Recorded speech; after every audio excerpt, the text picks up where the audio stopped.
मंडळ अध्यक्ष कळवा पश्चिम भारतीय जनता पार्टी हा संघटनेवर आणि कार्यकर्त्याच्या जोरावर चालणारा पक्ष आहे। आमच्या पार्टीत कुठलाही आदेश नसतो। संघटना आणि कार्यकर्त्याच्या जोरावर आम्ही पार्टी वाढवली आणि आम्ही महायुतीत गेली 15 वर्ष लढतो आहे। महायुतीचा आम्ही खासदार 3दा निवडून दिला इथून भरघोस मताने। 2024ला युतीमध्ये आमदारही कळव्यामधून भरघोस मतं आम्ही मिळवून दिले। कळव्यामध्ये 2017ला जे इलेक्शन झालं, जेव्हा युती नव्हती आमची, तेव्हा पूर्ण कळव्यामध्ये आमचे उमेदवार सेकंड याच्यावर होते, म्हणजे प्रत्येकी दुसऱ्या नंबरवर आमचा उमेदवार होता। युती नसतानाही आणि सगळे नवीन उमेदवार होते तरी आम्ही 5000 प्लस होतो। किंवा संघटनेच्यावर सांगितलं युती झाली पाहिजे, महायुती ही पक्षाने सांगितली महायुती झाली पाहिजे, ही मान्य आहे आम्हाला महायुती। पण महायुती कळव्यामध्ये झाली पाहिजे मान्य आहे, पण कळव्यामध्ये आम्हाला आमच्या कार्यकर्त्यांना 50% सीट अवेलेबल झाल्या पाहिजे। याचं असं की आम्ही जेव्हा ही युतीमध्ये आम्ही नव्हतो 2017ला आम्ही दुसऱ्या नंबरवर होतो आणि जो आमचा प्रतिस्पर्धी पक्ष आहे तो 3 नंबरला होता। तुम्ही कळव्याचा विचार केला तर आम्ही 2 नंबरला होतो। जर युती झाली तर आम्हाला प्रत्येक जागी आमचा वाटा हा बरोबरीचा पाहिजे, ही आमची मागणी आहे कळव्यातून। कारण की आम्ही हा मागणी करतो ही आमच्या कार्यकर्त्यांच्या जीवावर मागणी करतो, कारण की सगळे कार्यकर्ते आमचे सक्षम आहेत। कलवा पूर्व और कलवा पश्चिम के जो ये प्रेस कॉन्फ्रेंस ली जा रही है उसका प्रमुख मुद्दा यही है कि भारतीय जनता पार्टी एक कार्यकर्ताओं की पार्टी है और ये विषय भी कार्यकर्ताओं का है कि कार्यकर्ता चाहते हैं कि कलवा में भारतीय जनता पार्टी के सामान्य कार्यकर्ताओं को प्रतिनिधित्व मिले ताकि वो महानगर पालिका तक जाएं और यहाँ का जो भी विषय है उठाने में हमें सहायता मिले और आसानी से हम उठा सकें। आपने पक्ष के वरिष्ठ से ये चर्चा की है, क्या उनका कहना क्या है?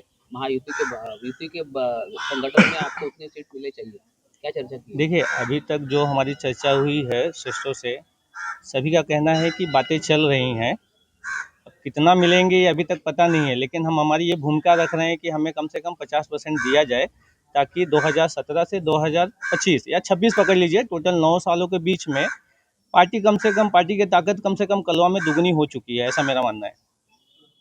आमचं नेमकी म्हणणं असं आहे की कळव्यामध्ये भारतीय जनता पार्टी ही खूप प्रमाणात वाढलेली आहे आणि कळव्यामध्ये सक्षम उमेदवार भारतीय जनता पार्टीकडे आहेत। युती वरिष्ठांनी केली तर आम्हाला कळव्यामध्ये 50% वाटा पाहिजे। कळव्यात आम्ही गेले 2017 साली दुसऱ्या नंबरवर होतो, तेव्हा समोरच्या पार्टीचे आत्ता 2 शकल झालेले आहेत आणि आमची BJP एकच पार्टी भारतीय जनता पार्टी कळव्यात ही वाढलेली आहे। आम्ही काय मागणी आहे? आमची मागणी 16 पैकी 8 जागेवर आहे। पाहिलं तर सर्व स्टँडिंग नगरसेवक आहेत, भाजपचा एकही नगरसेवक या ठिकाणी नव्हता। राष्ट्रवादी असेल किंवा शिवसेना असेल, या दोन्ही पक्षांचं वर्चस्व या प्रभागामध्ये जास्त आहे। संपूर्ण कळव्यामध्ये म्हणजे पाहिलं तुम्हाला वाटतं का तुम्हाला उमेदवारी मिळेल?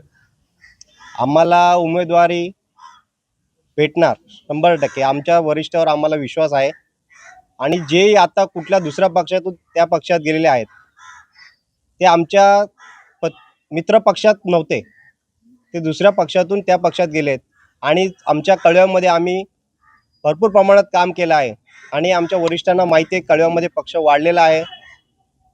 त्यांना आम्ही मागणी केलेली आहे, पत्रव्यवहार केलेला आहे आमचा। त्या पत्रव्यवहारमधून आम्हाला 2 दिवसात त्यांचं येणार आणि आम्हाला बोललेत की आपण कळव्याकरांना वाटा देणार बरोबरीचा। परंतु काल वरिष्ठांची बैठक पार पडलेली आहे त्यामध्ये नगरच्या असं वर्तकनगरच्या सांगितलं कार्यालयामध्ये. त्यामध्ये जे आहेत सर्व दोन्ही पक्षाचे उपस्थित नेते होते. त्यामध्ये जागा वाटपासंदर्भात देखील चर्चा केलेली आहे. शिवसेनेचे 84 नगरसेवक आहेत तर भाजपचे 23 नगरसेवक आहेत. उर्वरित ज्या 23 जागा आहेत त्या संदर्भात चर्चा करण्याची शक्यता त्या संदर्भात आता निर्णय येतील. आणि त्या 23 जागा पाहिलं तर मुंब्रामध्ये काय वाटतं, कळव्यामध्ये तुम्ही मागणी करताय, मुंब्रामध्ये जागा शिल्लक आहे. तुम्हाला मी सांगतो 2017ला आम्ही ठाणे महानगरपालिकेमध्ये 1,35,000 मतदान घेतलं होतं आणि आमच्या प्रतिस्पर्धेने जो पक्ष आहे समोरचा आमचा त्याने 1,80,000 घेतले होते. म्हणजे तो 50,000 डिफरन्स आम्ही मोजतोय. किती हजाराचा? 50,000चा. तो जास्त मोठा डिफरन्स नाही आहे आमच्यासाठी. म्हणून आम्ही 50% पूर्ण ठाणे शहरात मागणी आमचे वरिष्ठ करतात आहे की आम्हाला पूर्ण ठाणे शहरात 50% आणि कळव्याचा राहिला भाग. कळव्यामध्ये आम्ही सगळे कार्यकर्ते, मी मंडळ अध्यक्ष म्हणून आम्ही सगळ्यांनी मागणी धरलेली आहे की आम्हाला प्रत्येकी 2 सीट पाहिजे. तर ठाणे शहरातील सर्वच मंडळ अध्यक्षांनी एक पत्र बनवलेलं आहे जे फडणवीस साहेबांनी देण्यात आलेलं आहे. बावळकुळे नेमकं त्या पत्राचं म्हणणं काय आहे? सर्व ठाणे शहरात एकंदरीत ठाणे शहराच्या म्हणतात ते ठाणे शहर मंडळ अध्यक्षांचं आमचं पत्रव्यवहार आम्ही केलेला आहे आणि त्याची लवकरच आम्ही बातमी लावणार आहे. पण आत्ता सध्या आम्ही त्याच्यावर काही बोलणार नाही कारण की वरिष्ठ आम्हाला बोललेत की अजूनपर्यंत युतीची चर्चा चालू आहे. युतीच्या चर्चेवर आपण विश्वास आहे आम्हाला साहेबांवर की आम्हाला न्याय भेटेल म्हणून ठाणे शहर मंडळ आम्ही त्यासाठी थांबलेलो. महायुतीमधील राष्ट्रवादी जो पक्ष आहे त्यांनी एकला चलोचा नारा दिलेला आहे. योग्य तो मान सन्मान त्यांना मिळत नसल्यामुळे योग्य तो मान सन्मान भाजपला देखील मिळाला नाही. तर एकला चलोचा नारा तुमचा देखील असेल का?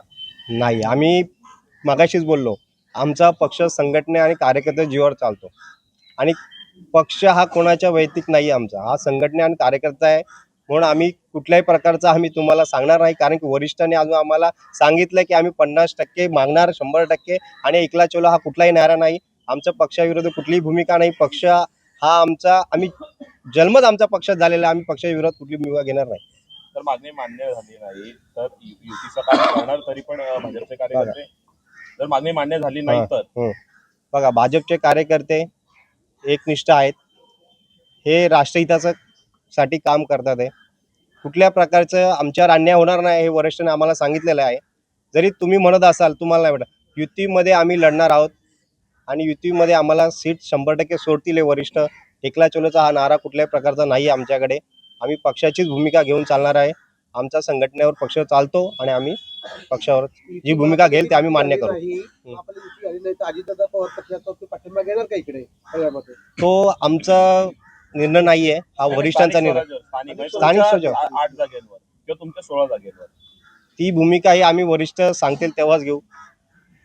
ओके.